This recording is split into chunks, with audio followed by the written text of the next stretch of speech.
Mirë dhe të dashura Krejper, në letrat rrëfejnë jam Diana dhe të bëjmë leximin e radhës të fokusuar vetëm për të ardhmen. Dhe para meje kemi gjykimin, 2 të shpatës, pastaj kemi 7 të monedhës, pastaj kemi hierofantin që është kryepeshkopi, kemi forcën dhe kullën. Krejper, kjo javë fillon me një ndjenjë shumë të fortë që diçka duhet të ndryshojë. Është gjykimi. Shikoni ku Angel si po I bie Borisët ju zgjoj. Judgment apo gjykimi është letër zgjimi. Mund të jetë një realizim për një marrëdhënie, një situatë pune ose mënyrën si po silleni me veten. Nuk duket si javë ku mund të bëni sikur s'ka ndodhur asgjë.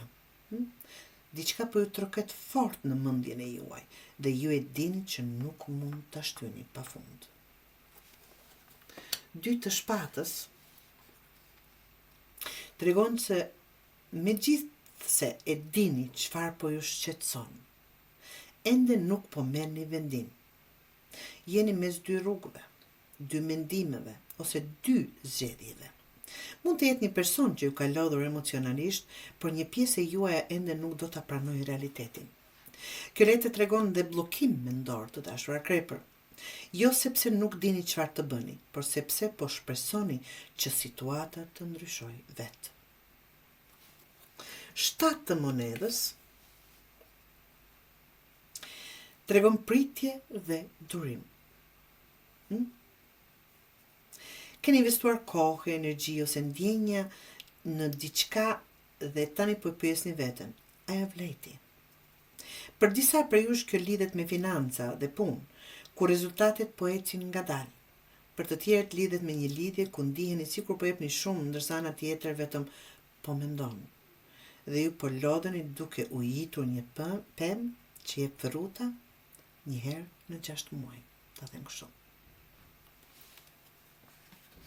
Kryepeshkopi të dashura Krejper tregon që java ju shtyn drejt seriozitetit dhe realitetit. Këtu nuk funksionojnë më lojrat emocionale, ose një situatë me drejtim të qartë, ose filloni të distancoheni. Mund të merrni një këshill të rëndësishme nga dikush më I pjekur, ose të kuptoni në fakt që duhet të ndiqni logjikën, jo vetëm emocionin në Krejper. Dhe letra e forcës është letra që mban gjatë gjithë javës. Tregon forcë emocionale, vetë kontroll dhe aftësim për të mos reaguar me njëherë. Edhe pse brenda mund të jeni të lodhur ose të zemëruar. Jashtë do të tregoni më të qetë dhe më të fortë se ç'mendojnë të tjerët. Kjo letër tregon që po mësoni të kontrolloni emocionet dhe të mos lejoni që çdo situatë t'ju shkatrojë qetësinë. Kulla të dashur, shikoni, fundi javës me një kullë është shumë I fortë. Dhe jo, kjo s'do të thotë domosdoshmërisht katastrofë. Absolutisht. Kjo letër tregon një prishje të diçkaje që nuk ka qenë stabile. Të diçkaje që është ndërtuar me një bazament, ta them nga letrat. Një e vërtet do dalë në pa. Një maskë do bie. Dhe kjo është pozitive. Një situatë që është mbajtur me zor nuk mbahet më.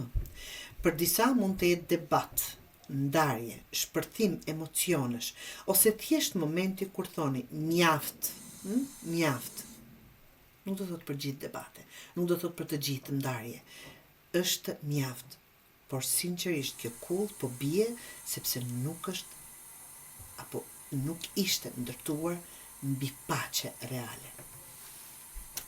Të dashura Krejper, këshillën që mund t'ju japën nga këtë letra është mos keni frikë nga ndryshimi, vetëm sepse vjen I papritur. Disa gjëra duhet të shëmben që ju të mos mbeteni të bllokuar aty ku po vuani. E vërteta dhëm një herë është më e mirë se gënjeshtra që të lodh çdo ditë. Pra merreni çdo gjë që do të ndodh pozitive, që më në fund t'i hapni sytë dhe të ecni drejt asaj që vërtet dëshironi.